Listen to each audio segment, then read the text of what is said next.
Immortality.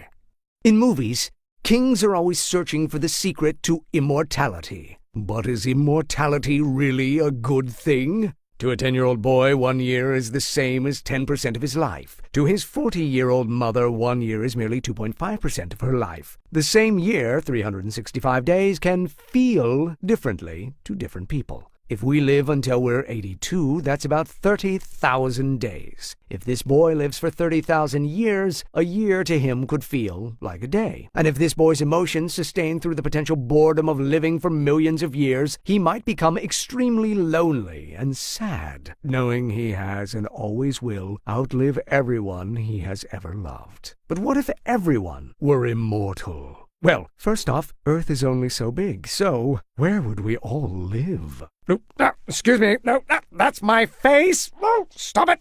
Pardon me, tight in here. Do you remember what you did last year? What about when you were 5? How much of your past have you forgotten? If you're having trouble remembering what you did when you were 5, how will you remember what happened if you were alive 1,000 years ago? 1,000,000 years ago? We don't remember every single detail of our past because our brains have a limited capacity, and we replace useless memories like middle school locker combinations with relevant information. If this immortal boy finds a companion to fall in love with once every 100 years, he would have 10,000 girlfriends in 1,000,000 years. And how many of those 10,000 girls' names will he be able to remember? This changes what a meaningful relationship means, doesn't it? Another tricky thing about immortality, human beings have not always looked the same. This can be explained by Darwin's theory of evolution. For instance, if women find taller men more attractive, then more tall men would mate and have children, putting more tall genes in the gene pool. That means in the next generation, more children will have the genes to be taller. Repeat that process for 1,000,000 years, and the average height will be a lot taller than the average height today, assuming there's no natural disaster that wipes out all the tall people. Our ancestors were short, hairy apes. We still have body hair, but we don't look like apes anymore. If you're the only person who is immortal, while everyone else keeps evolving generation after generation, you will eventually look quite different than the people who surround you. Hi, how you doing?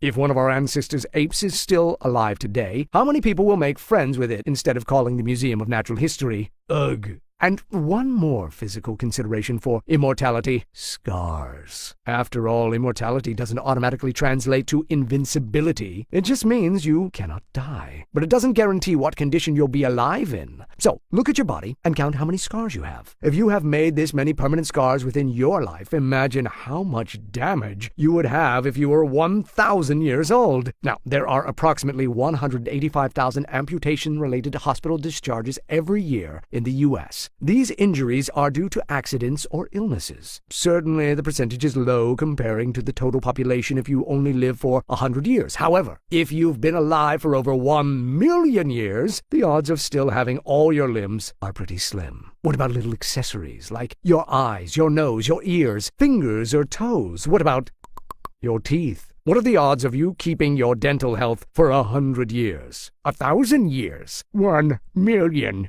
years? You might end up looking like a horribly scuffed up Mr. Potato Head with missing pieces and dentures. So, are you sure you want to live forever?